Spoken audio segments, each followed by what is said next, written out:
Hey everybody, welcome to the shop. Today in this part, I create a lot more work for myself by breaking a small ferrule that I then have to remanufacture.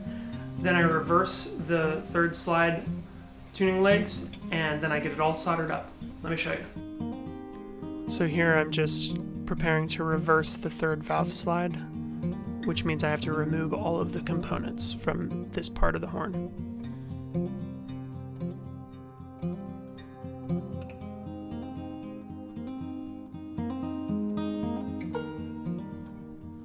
I'm using a shop towel that I'll soak in water to create a heat sink. When I wrap it around this brace, that will make sure that it doesn't come unsoldered as I apply heat to the top piece that I'm trying to remove.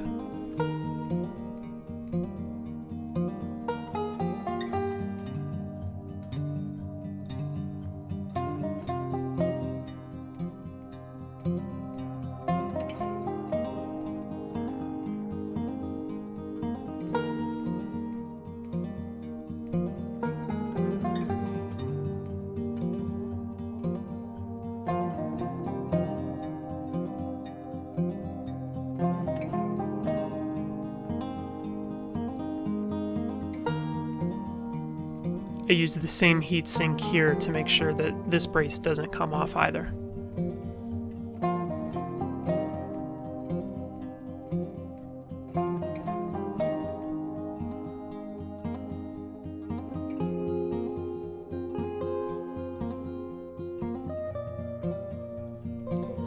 Now I'm creating a piece of sandpaper that I can use to lightly sand off the solder from this knuckle here, because when I use fresh solder it needs clean brass to adhere to. I use the masking tape to strengthen it.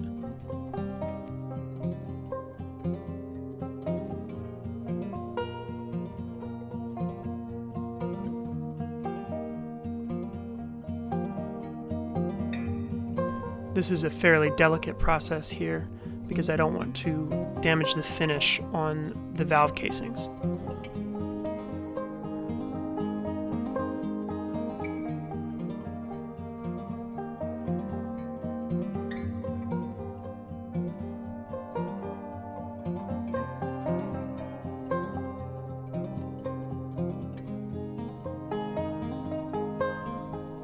At this point, I haven't realized I can't use these parts for the final build yet, but I'm creating a flat surface for the knuckle and the slide to mate onto each other by making sure there isn't any extra solder getting in the way.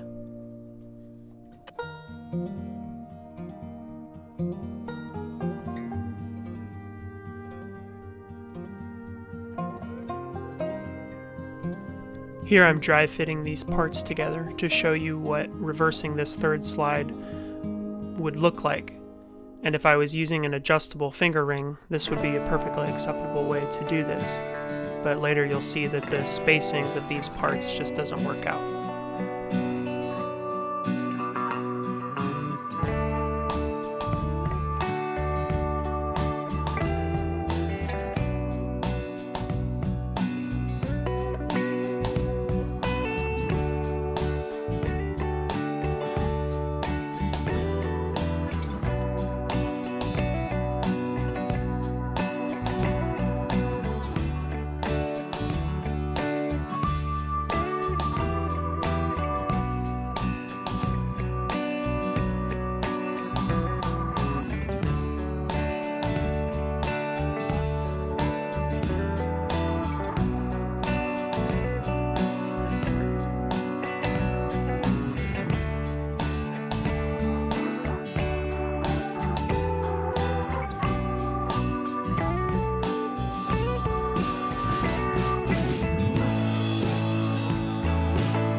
I'm not quite happy with the sliding fit of these parts at this moment, so I'm using a slide expander to smooth out any bumps that are on this valve slide.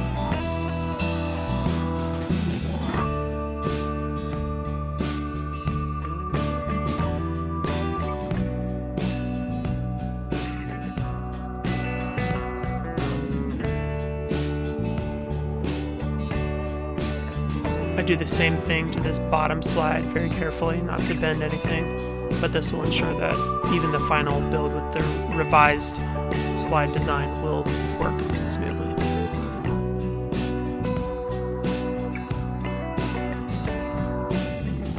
And this is the moment that I realize this design won't work with the spacing of this fixed ring.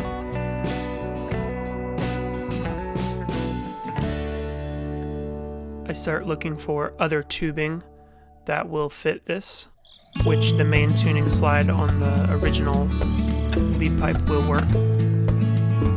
Here I'm checking that these slides have the proper bore size to remain consistent with the rest of the horn.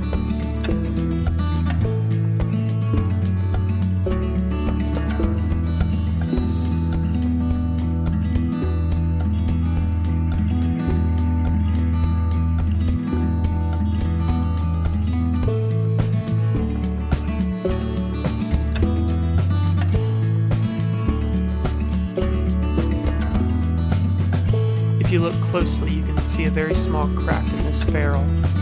I used the slide expander to try to round this out as this piece was in my scrap bin, but that didn't work out.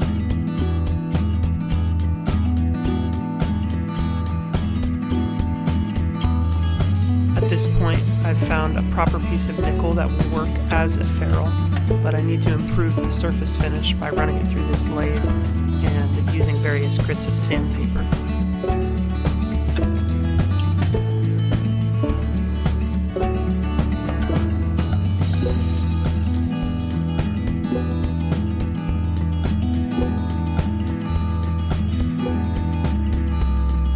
See me messing with the tailstock at a couple points in this clip, because while I did lock the tailstock, I forgot to lock the quill, so I was losing support in my live center.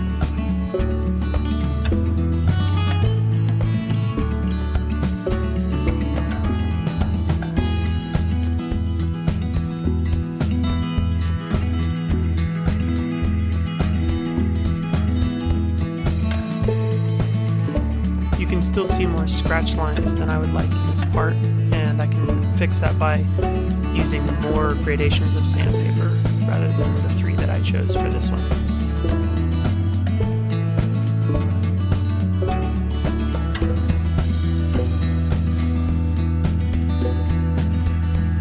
Polishing did help a bit.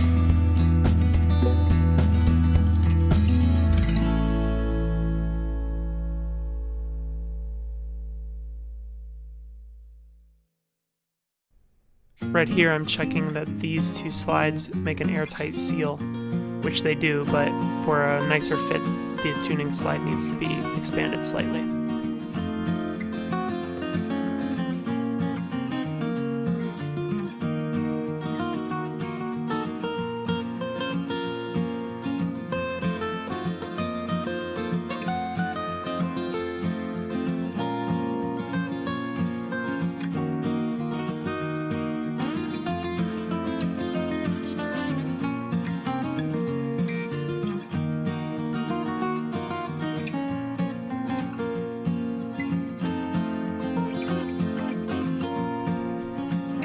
Now I'm using a pipe cutter to make sure that the inner slide tube is the correct length to fit on this new design.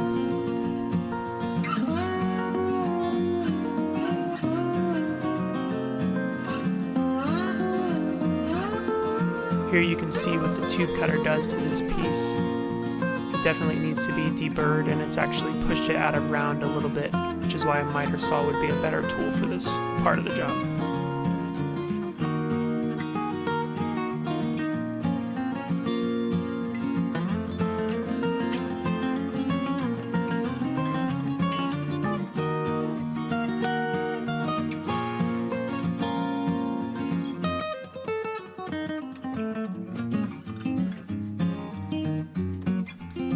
This is the tuning slide receiver from the original Olds lead pipe. I'm going to buff out the solder marks.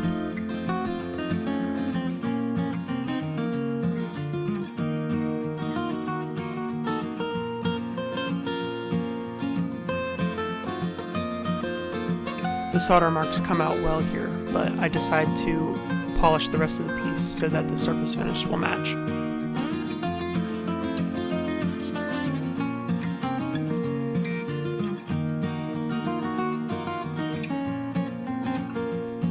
Here you can see what that looks like, bright and shiny raw brass.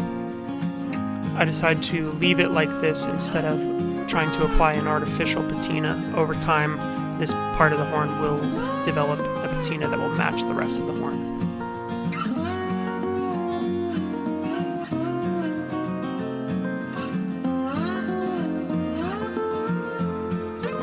Here I'm showing you the setup that I have to fix the unstraight cut that the pipe cutter created. Using the slide expander and my flat workbench with a piece of sandpaper will correct this problem.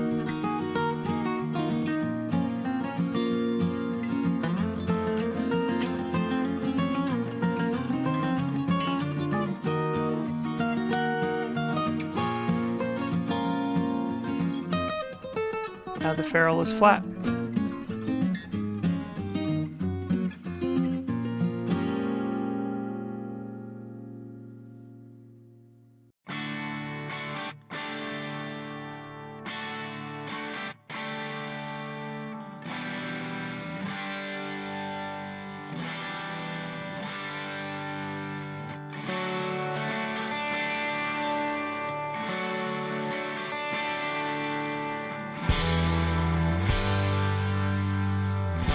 This is the first dry fit of this new design. The ferrule is slightly larger than standard, but the outer slide from the original lead pipe was the longest piece that I had to fit this tubing.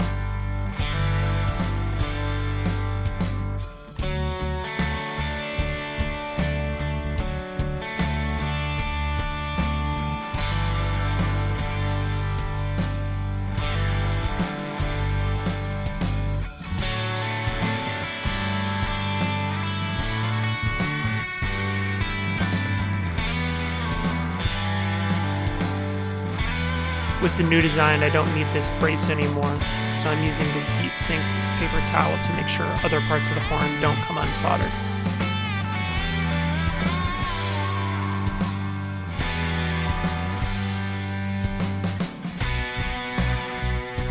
Here I'm grabbing the paste-based flux that I use. This will allow me to get everything fluxed and set before I have to solder everything up. Now you can see me scribing a line so that I know how far this tube fits into the ferrule.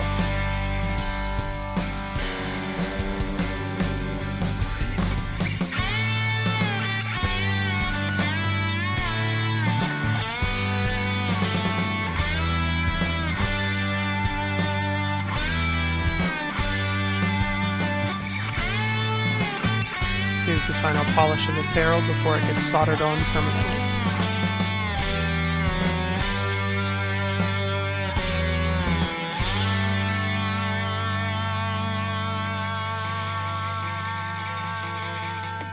I am applying this flux liberally, but I'll wipe off the excess later.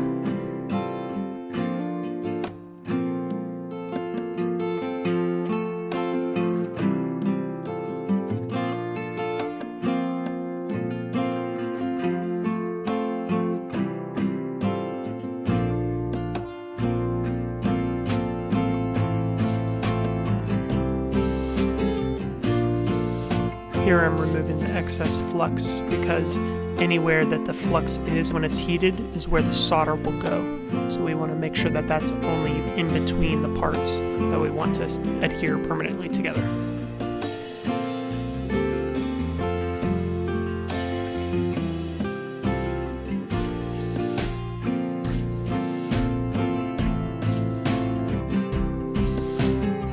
Here I'm sanding the solder off of this crook so that fresh brass is exposed for the new solder to flow freely into.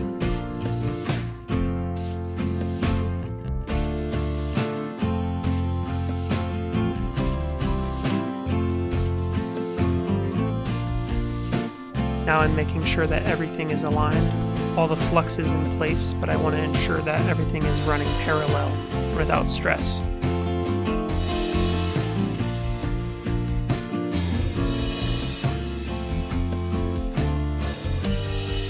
Here I am soldering. I actually have the length of solder out a bit too far, and I get some extra solder on the ferrule that I clean up with this Q-tip.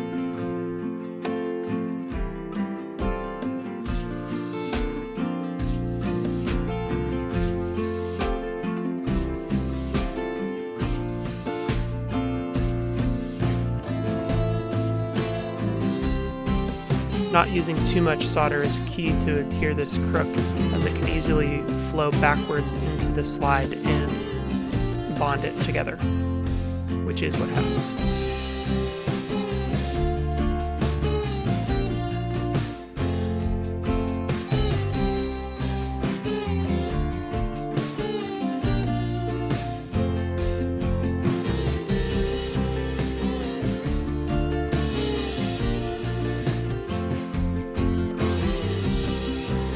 I'm using the paper towel to try to remove this slide, but because the solder has flowed backwards into the tuning slide, I realized that I need to heat it up to loosen the solder again.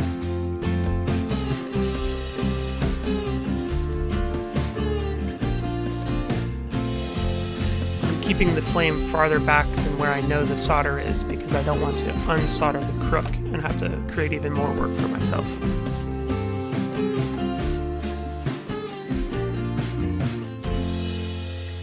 I get out the buffing wheel again, as you don't want to use sandpaper on an inner slide. It'll remove too much material and hurt the airtight seal on the sliding fit of those tubes.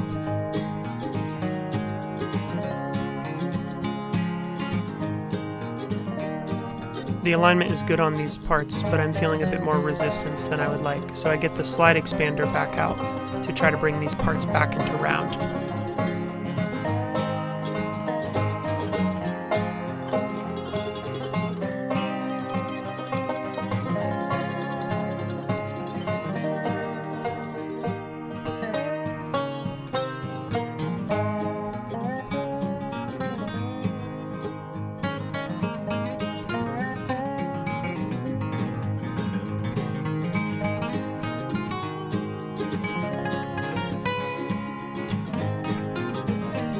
Here you can see the fit and finish after it's done being soldered.